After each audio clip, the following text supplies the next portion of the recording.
What's up, guys? Welcome back to another episode of Behind the Facade. I'm your host, Gavin J. Gallagher, and on this podcast, I explore the mental and emotional game often playing out subconsciously, both in your mind and the mind of everyone else in the real estate or property investment market. The key to success in this game is to master your mindset and behavior, to take control of your thoughts, your emotions, and most importantly, your ego. Welcome to the show. What's up, guys? Welcome back to another episode. And what I've got today is a guest who is based in the US and originally from Colorado Springs, but he's actually based now in the Florida area. And we have a talk about buying land. Now, raw land. This is not something that I was familiar with myself. I have bought land that I can kind of see as, we'll say, development land, obviously. But this is where you buy land and maybe you're never going to build on it. Maybe you're going to just turn it into like a dirt track or something like that. This is something that obviously in a place like the US, perhaps it's a little bit more common. But what I particularly found interesting about this conversation was the way in which Brent is actually looking at structuring the deals. If you're asking somebody to pay you $200,000, they have to go off and they have to try and raise finance of that kind of size. Whereas if you can go up to somebody and say, listen, pay me $1,500 a month for the next 30 years, whatever, if that works out mathematically, this is a really accessible deal for the vast majority of people.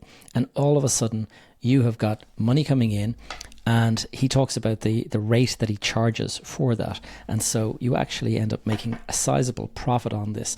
And if they stop paying, you just take the land back and then you can sell it to somebody else. So it is an interesting way. And just what I find interesting about this kind of deal is not so much necessarily the land itself, although that obviously every country will have its own pros and cons around doing that. And perhaps it's something that would work quite well in the location that you're listening from.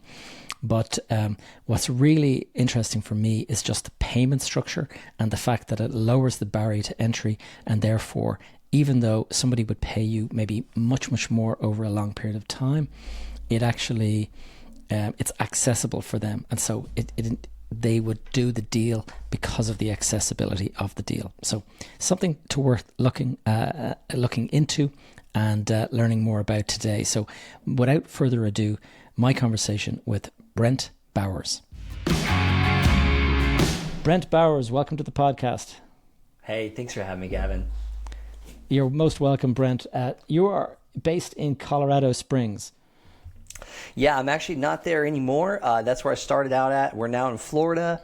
About to be heading to Germany here for a little while. We travel all over the place. But home base is now Florida. My brother's home base is Florida, so it's funny that you say Whereabouts is he at? We might be close. He's in West Palm Beach. Yep, I'm probably an hour and a half away from him, maybe. Okay, cool. It's funny, he's in Dublin at the moment. He's been here his son, he brought his son over to visit the family and stuff like that. So they've been over here for a couple of weeks. But my mother-in-law just got back from Ireland. They flew out to Dublin as well. They spent 10 days out there. Absolutely loved it. Y'all's chocolate is really good. Really? Oh yeah, probably the Butlers. I think you probably were talking about. I don't know. I didn't read the paper. Popular. I just ate it. It was really good. So tell us, Brent. There's people on this podcast all over the world. A lot of Irish sort of related people. So you'll have people in Australia and the US and all over the place. But a lot of Irish people. Can you tell us a little bit about yourself and what it is you do? Yeah, I'm pretty sure I got some Irish in me. I got a red beard and I love to fight. So no, it's a bad joke probably. But a little bit about me. I'm a husband, Christ follower, father of 3, happily married, have multiple businesses, love real estate. Came from very humble beginnings. Obviously, like most of the self-made people, and did some time in the military, 8.5 years in the military. Was able to get out of that military grind, working for the W-2 job, we call it in America, by selling vacant raw land. And I sold it on payments. I wanted to be the bank. I wanted to be the guy that got paid monthly for as long as possible on every deal so I can have financial freedom and time freedom and geography freedom. What does that mean is I wanted to be able to have enough money to pay my bills every month. I wanted to be financially set, and I wanted to be able to go anywhere I wanted to. My wife, I brought it up to my wife yesterday. hey, we have a friend in Germany until the end of the month. We should go see him, and we'll be on a plane in 4 days to do it. I mean, Cool. my mother's our salaried nanny. We keep her on payroll, so she doesn't have to have a job, and she can be available for us. And it's going to give us the opportunity to go and see some friends on the other side of the world, a place I missed. I was stationed in Germany for 3 years. I absolutely loved it when I was out there. So okay. I would have never been able to do that before becoming a land investor. Right. Yeah. It's great to have the bit of passive income.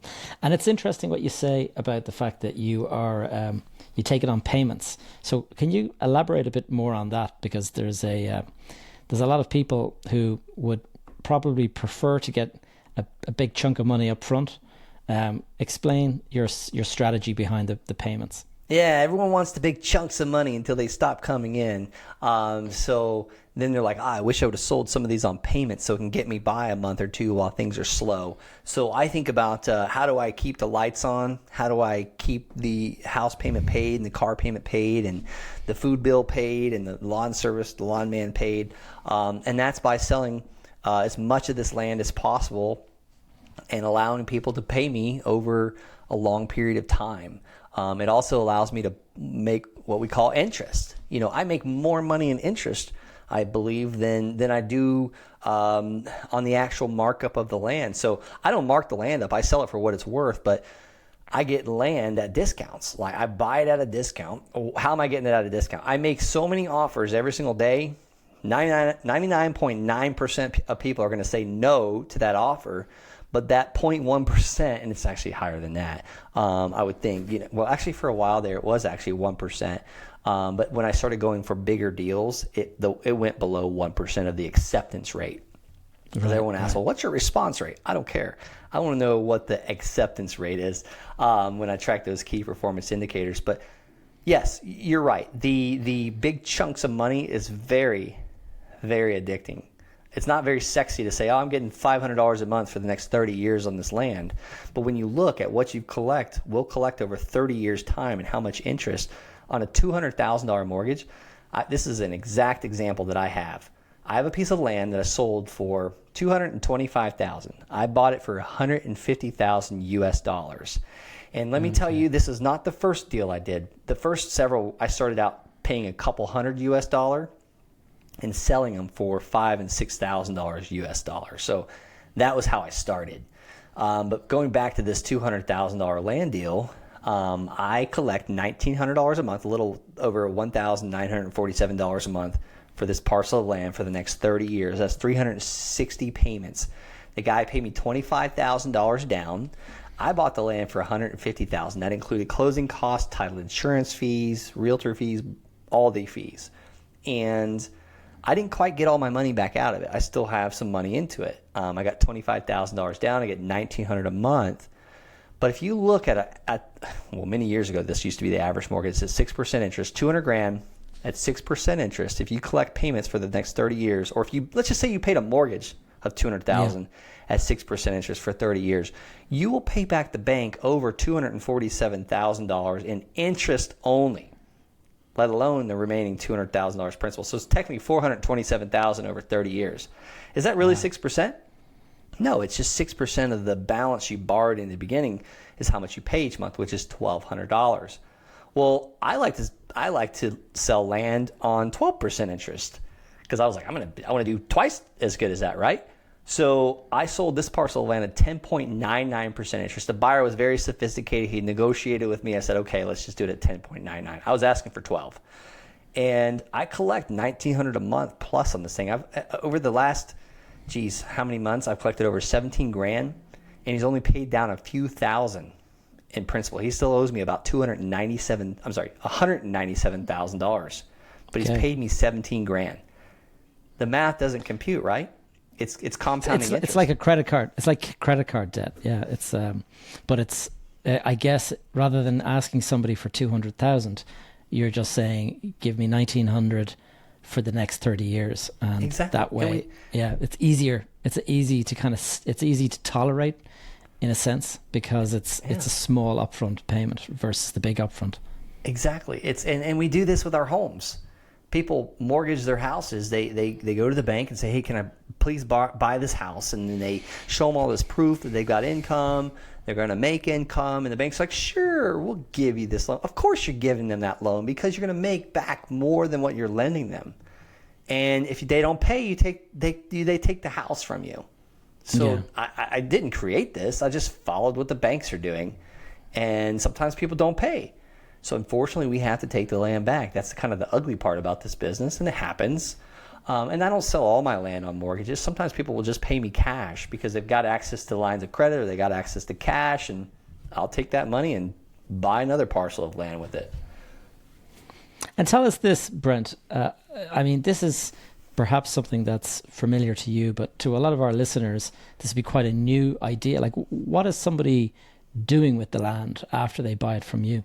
Yeah, all kinds of stuff. I've got some land that I own that I'm going to put some metal buildings on and rent those out to people that want to park equipment.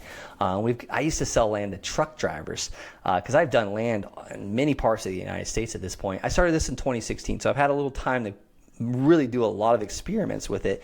Not everything worked out, by the way. There was a lot of failure. I shouldn't say failure, but learning experiences. But you name it. Sometimes they build on it. Sometimes they farm on it. Sometimes they put cattle on it. I have another guy that built a dirt track out of it that he runs his four-wheelers, his quads, his dirt bikes on. All kinds of stuff. That one that I mentioned, that we had the $200,000 loan, that was in Florida. The guy's going to build a couple houses on that land. It's just taking him longer to do it than he planned. You name it. Sometimes they put a mobile home on it. And so park their RV.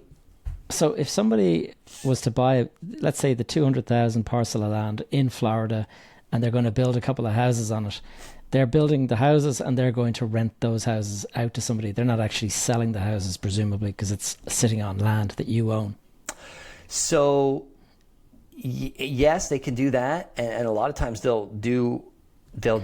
See, here's the reason why I don't care if it's a 30-year mortgage or not, because most of the time people never pay more than 7 years. And the banks figure this out. They move every 5 to 7 years. So they'll either sell the land, or they'll get a construction loan and build on the land, or they'll stop paying for the land.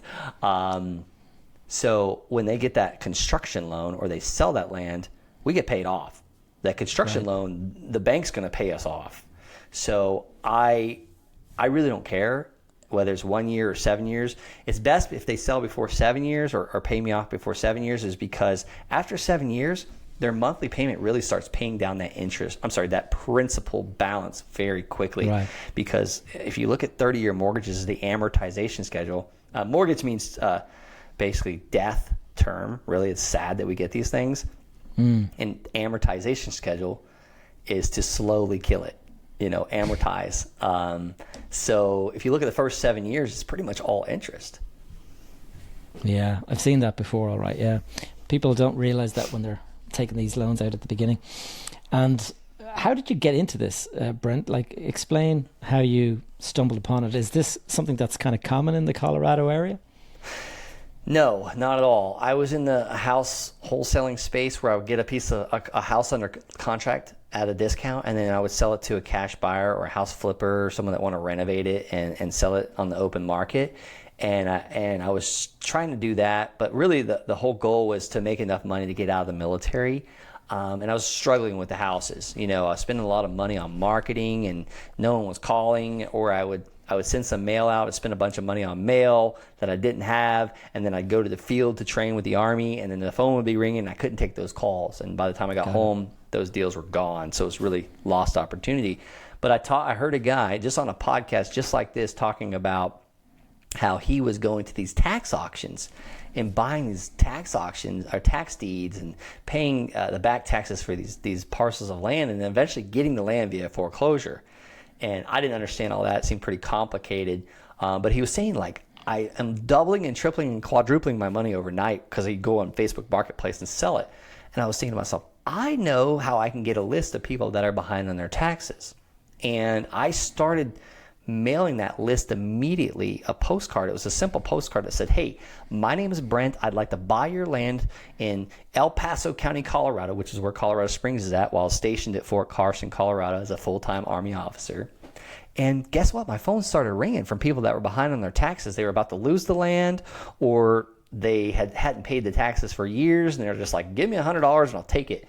So I started buying this very inefficient, non-buildable, non-accessible, landlocked garbage land for like pennies on the dollar. And then I'd find someone that wanted to own a piece of American land. Like I've sold to people that they're outside of the country, they're soldiers, they're in the military. They just wanted to own a piece of America. And I would sell it to them. And really the reason why I was seller financing is not because I'm a genius or I wanted to copycat the banks. It's because I was like, who would buy this garbage? Who would buy this land? So I would put it up for instance, the first parcel I bought was $285. I didn't know what it was worth. So I called a realtor and asked them what they would sell it for me. And she's like, yeah, maybe $10,000. I was like, what? Are you kidding me? Yeah. So we talked for a few minutes and then she offered me $5,000 for the land. She was going to buy it. And I said, let's do it. So a week later, I got a $5,000 check and I paid the seller $285. So I netted over $4,500 on this land in like a week's time. And I had maybe 2 hours involved to go drive there and back to look at it. And it was fun. I'm like, we're looking at beautiful land and looking at the Pike National Forest and Palmer Lake, Colorado. But I had no time in this. And I just made the same amount of money that I make in the military. And it would take me like over 30 days of work. And then the second one, I thought it was even worse land because I couldn't access it legally. I had to go across the state park to get to the land. So I put it on Craigslist for exactly what I paid for it for $500. I bought it for $500 right next to Fort Carson, Colorado. Bought it for $500. So I put it on Craigslist. I put it on Craigslist with photos of the land for $500 down and $400 a month for a total of $5,000. And I sold it the next day. And I did that on seller financing because I didn't think anybody wanted that land. But I was like, well, maybe someone will pay payments for it. Because we're Americans. We pay payments for everything. That's interesting. So it's you kind of stumbled upon it. And it's funny that you say that because one of the things that I would always warn people of is that you don't want to be buying a piece of land that doesn't have a great deal of utility, or that it's landlocked, or that there's some imperfection in the title or whatever it is. But you're saying that, you know, people just want a piece of America or something like that, and they'll just buy something because it's not expensive. You're right. And what you said, the landlocked, I own 4 acres of land. You can't do anything with it. You can't build houses on it because it was actually a mistake. I thought you could. I was like, this is a no-brainer. I'm going to double my money. I bought it for $115,000. I should have been able to sell it for $250,000 all day long. Until this catch happened. I had legal ingress, egress. Access is legal. But the county wanted me to build asphalt roads, even though everyone else is on dirt roads in that area. But right. Emergency services, blah, blah, blah. So I said, oh my God, by the time I put in asphalt roads, that'll cost more than the houses. I won't make a single penny. I'll lose money. But I might have a little loophole that we figured out is we're going for a zoning change because it's an agricultural area. And we're going to build 4 steel buildings on it, four barns basically. Real simple. Right. And now we could sell these for about $130,000 each with the land. And it costs $40,000 per barn. So we're looking at something that was worthless land. Now I should make a profit of about $45,000 per parcel. So the goal is, as soon as we get the permit in hand, which I don't have it yet, this is still theory. I just hung up with the planning and zoning right before this call. Is if this works out, we're gonna sell 2 of them, and I'm gonna keep the other 2, and rent out the other buildings and other 2 buildings for like $1,000 a month for the rest of my life. Yeah, they're nice. Free and clear, 100% paid for. Nice, yeah. It's like free money basically for the next 30 years or whatever, even longer. God willing, and it came from a mistake, you know. Yeah, error. And what about? I mean, if you want to build on a parcel of land, what are the kind of permits and restrictions? Like we have quite a lot of restrictions here, and also it needs to be zoned first of all, and then if it's zoned, then you need to have it serviced. So you need to have power, water, and sewage. Now presumably you can build like some sort of a sewage collection, like septic tank or something like that. This is rural land you're talking about, presumably. Not all of it. No, not all of it. And I'm glad you brought that up. Yeah, you want to make sure there's access to the land. How are you going to get your water? How are you going to get your electric? How are you going to access that land? And I actually have a due diligence checklist, or we call it the land buying roadmap. I'd love to offer it to your audience as my free gift, or let me come on your show. They could just go to thelandsharks.com/DD. That stands for due diligence. And it's a lot of the things that have kind of been roadblocks in the past for me that I always make sure is my little checklist of, like, it's okay if it doesn't have water, but how are we going to get water? How are we going to get electric? How are we going to access it? Is it dirt road? Is it grass road? Is it trees still? So that's one thing that kind of helps keep me on track, and a lot of the answers to the questions that you just asked. Also, that postcard that I started in 2016, it still works for me today. I send some other variations of it. We also do land offer letters where we send them a purchase agreement, and all I got to do is send it back and sign it and send it back, and now we bring it to the title insurance company and we buy that land with it. But if anybody wants a copy of that postcard that I started out with in the beginning, again, thelandsharks.com/postcard. Go download it and start mailing landowners today. Take action on this stuff, just like I did with that podcast in 2016. That's really interesting. And tell me this: the guys that are buying the land, like, how do you put a value on it? First of all, if you're sending out like a postcard that is in effect a contract, and all you have to do is sign and send it back, how do you put a value on it? Yeah, I used to make it up. I used to just make it up, but that only lasts so long. Now I look at what other parcels of land are selling for in that community, in that area, and I try and base it on apple-to-apple comparison, and that's how we So I actually teach people how to do this as well. I really enjoy doing it. I can only teach a few people a month, but I break it down, how I find demand, because I used to go out and create demand, which is a lot harder to do, to create demand for something than it is to just fill a demand. It's like if I invented something to replace the French fry. I don't know if anybody wants that, but if I know people like French fries, I can just go buy a McDonald's and I'm gonna feel the demand. But so we see where land is selling in the past, and we just assume there's still going to be demand for it. So we price that land out in that area, and then we build something called a land offer letter. I call it the LOL, because every time I get a land offer letter back, we laugh out loud because we just made money. Yeah, of course. Another download. If anybody wants a download, they want a copy of it, just go to thelandsharks.com/LOL. And if you send out, if the land's worth, $25,000 and you send out an offer for $12,000, you just got a beautiful piece of land under contract for 50 cents on the dollar. You got the asset under contract for 50 cents on the dollar. You could sell that contract to a builder or someone that wants to buy that land for, say, I don't know, $14,000. Make a quick $2,000 on just a piece of paper. Yeah, I can see. I mean, it's a numbers game at that stage, isn't it? It's just see what you can do. And have you got like land in your possession that you're finding hard to sell, or that you're struggling to shift? Yeah, it happens. When you buy enough of it, you're going to find little things that, like, wow, I didn't think about this. There was one parcel I was having a hard time selling it. It was out in Colorado as well, and everyone's like, no, you can't get a well permit. You cannot drill a well here. You can't get a permit. They're not giving any more taps out. So I was like, man, what the world? I thought I got a great deal on this land. I paid $7,000 for it, and I went to the county. I'm sorry, not the county, but the state water department. It's like coloradowater.gov, and I purchased a well permit for $100, and it solved all my problems. I posted it with the well permit and showed people that you can get access to it, and I sold it for $40,000. $40,000 on payments to a couple that I couldn't speak their language and they couldn't speak mine. They spoke Spanish, I spoke English. I speak English. They just paid it off this month.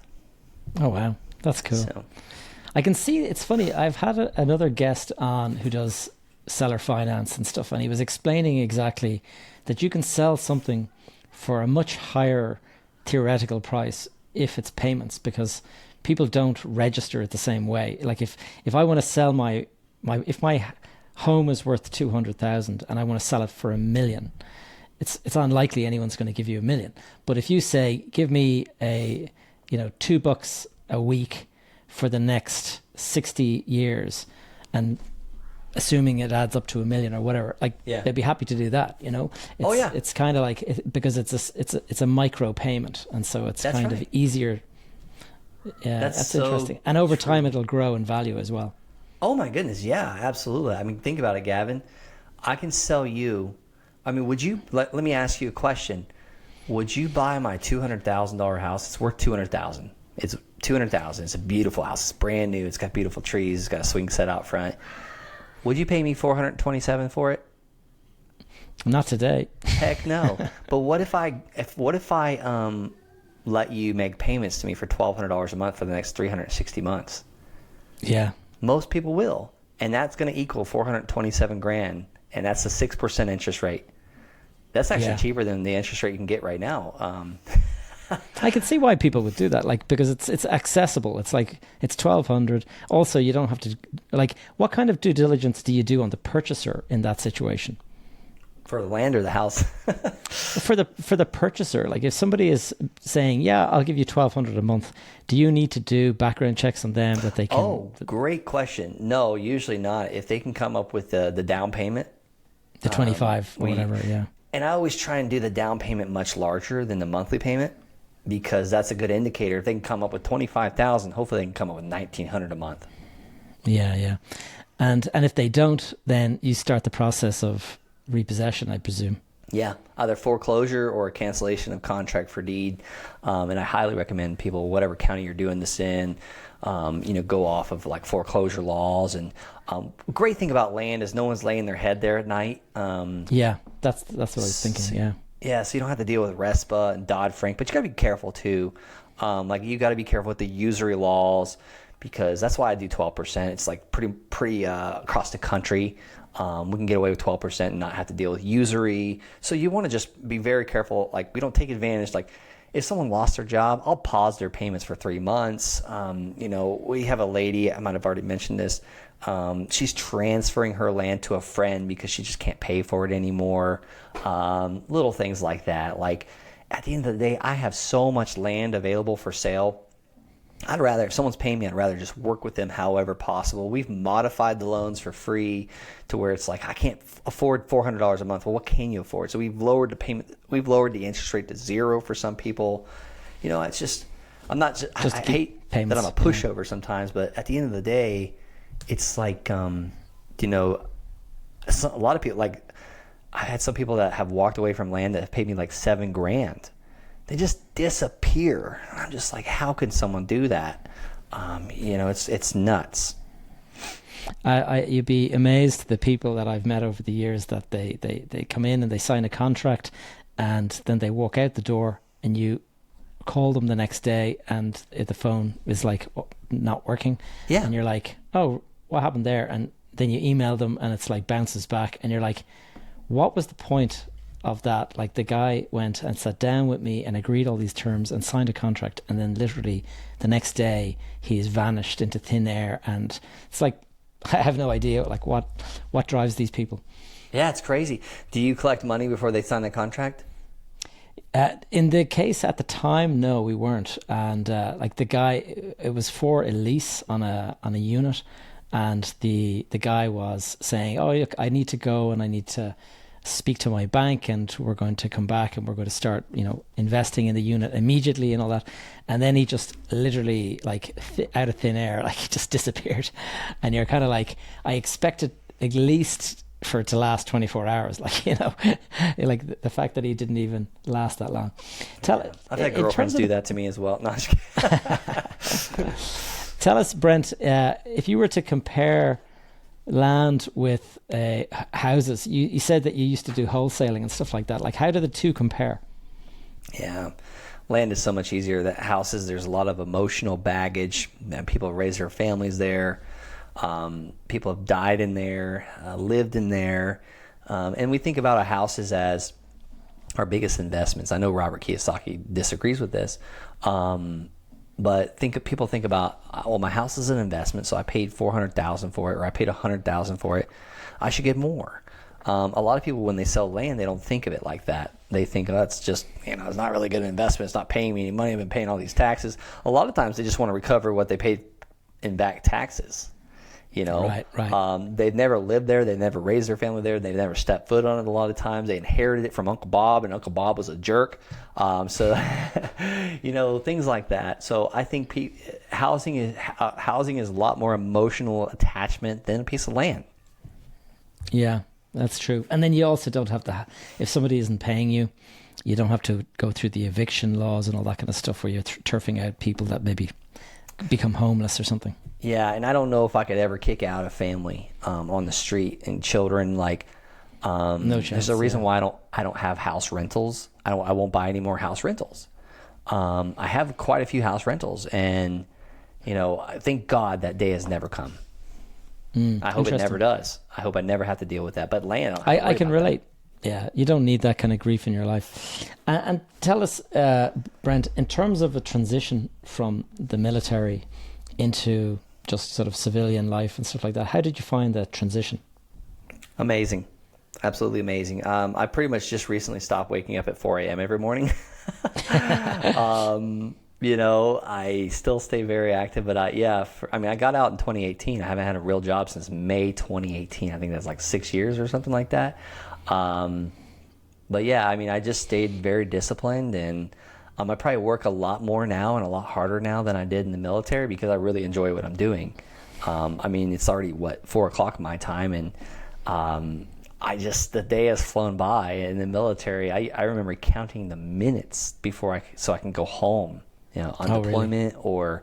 or field training, so yeah. But tell me, what I'd love to know though is in terms of, like, obviously serving your country, and there's a lot of that aspect to it, but in terms of the reason that you joined the military, can you talk about like the mindset, like what drove that decision to join in the first place? Yeah, I had a huge problem. I've always been a business owner. I've always been an entrepreneur, love sales. But in 2008, I had my real estate license, and I was in West Palm Beach, Florida, by the way, getting my butt handed to me, basically. I had to move in with my in-laws, couldn't afford our rent, had to break lease, ended up ruining my credit, breaking lease, by the way. Be very careful about that.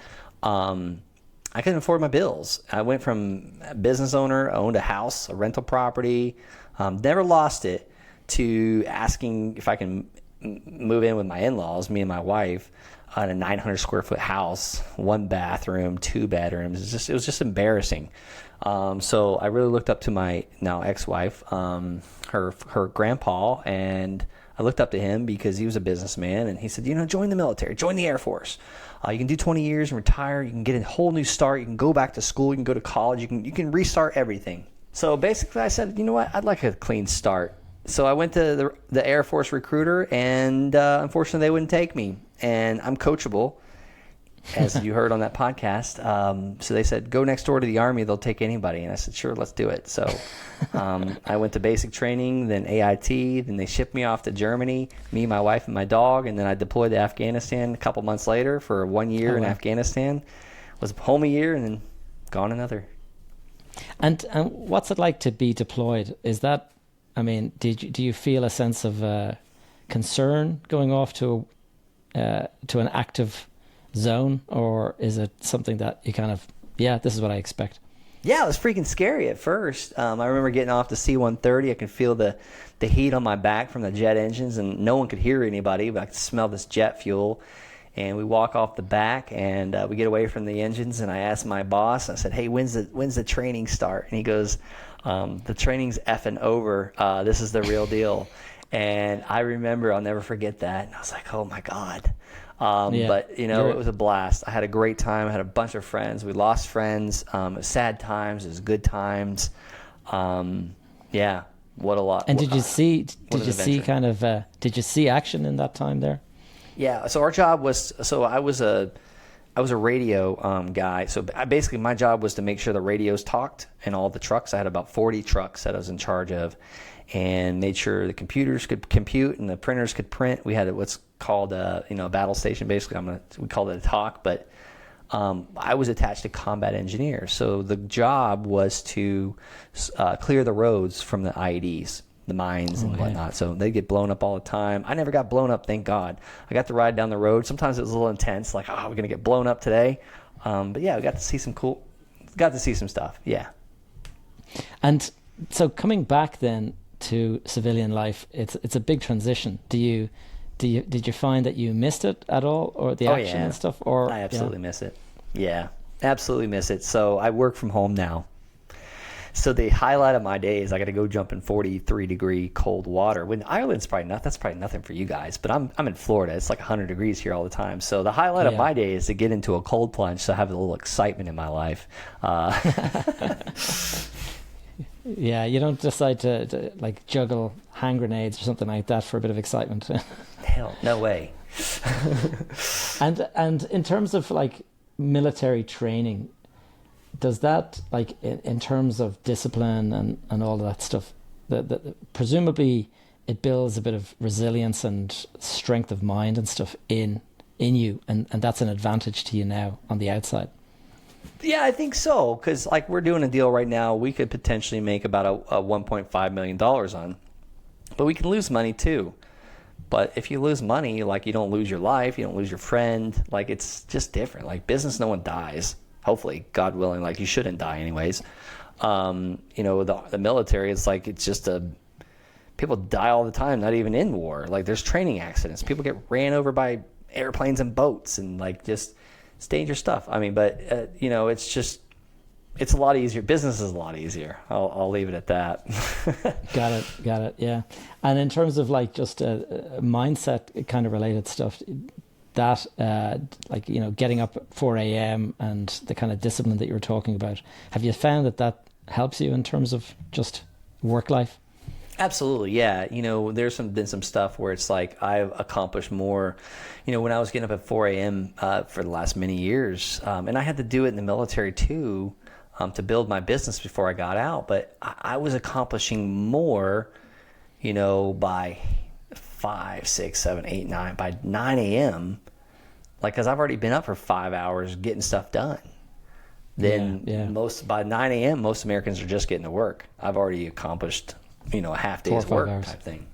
Yeah, there's a lot to be said for it. All right, I'm an early riser, and it's like I never did any military training or anything like that, but I think it just gives you an edge over others, Absolutely. So, Brent, I'm just conscious of time. In terms of a couple of questions that I like to ask my guests, and before I do that, does land suffer the same kind of ups and downs in terms of pricing that residential land does when there's a downturn? Yeah, absolutely. The land follows the housing, and that's another reason why we buy it at such massive discounts, is because, if things change tomorrow, like, I want to still be able to sell it for what I've got into it. Yeah, absolutely.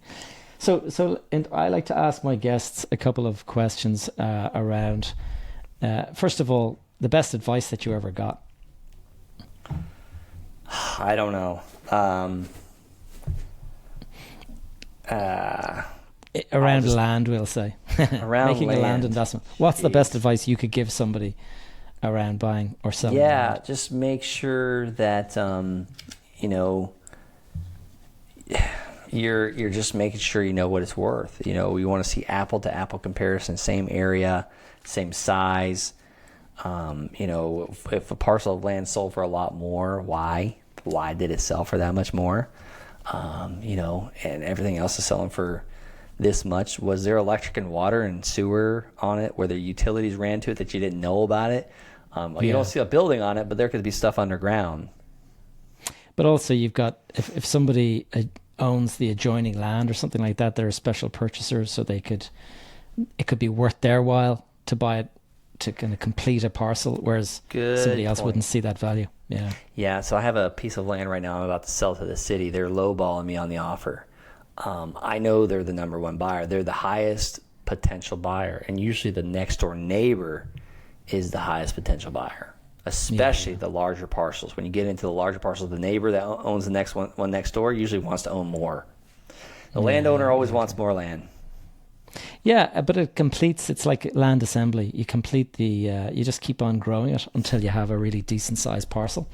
And so it makes sense that person will pay more than the average person. Mm-hmm. Emotions. Yep. Yeah. Not in my backyard. You know, the best land to sell is to buy land next to a house and, sell it to that neighbor so they can keep that view. Yeah, exactly. Yeah, because no one wants to look at the side of a wall. And Brent, if you had an opportunity to speak to your younger self, let's say 20-year-old Brent, what advice would you give that young man? 20-year-old Brent, I would give him an area and say, go buy every parcel of land in this area. I don't care if you can't afford to put gas in your truck. Borrow the money, partner with these people, because this land that was all $1,000 for a parcel back then is now going for $35,000 an acre. That was when I was 20. That was only 18 years ago. And I didn't have the money back then, nor the knowledge or the inclination or the land. Why would I buy land? That doesn't pay me anything. I was in the rentals back then. Because rentals, I can buy it with a mortgage, I can insure it, and then I can rent it out to some lowlife that's going to trash it, and then I got to evict them. And then I spend my entire life savings that I had in the military to renovate that property. Why would I buy land? It doesn't pay me any money. And then I learned. Yeah, it's the markup. Yeah, exactly. It's a big and benefit there. I would have sold all that land too, seller financing, because 50% of this stuff I'll get back because people aren't paying me, so I'll take it back and I'll sell it again for next time. 20 years from now, that land might be worth $60,000 a parcel. Yeah. And if somebody stops paying you, then you just simply take it back and sell it again. Yeah, it's great.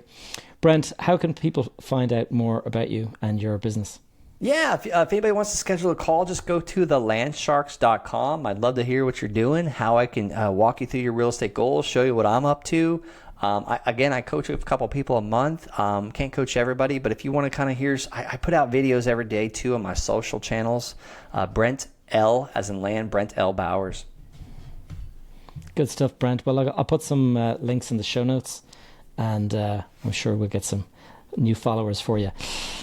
Great to have you. Thanks, Gavin. God bless you, man. Have a great day.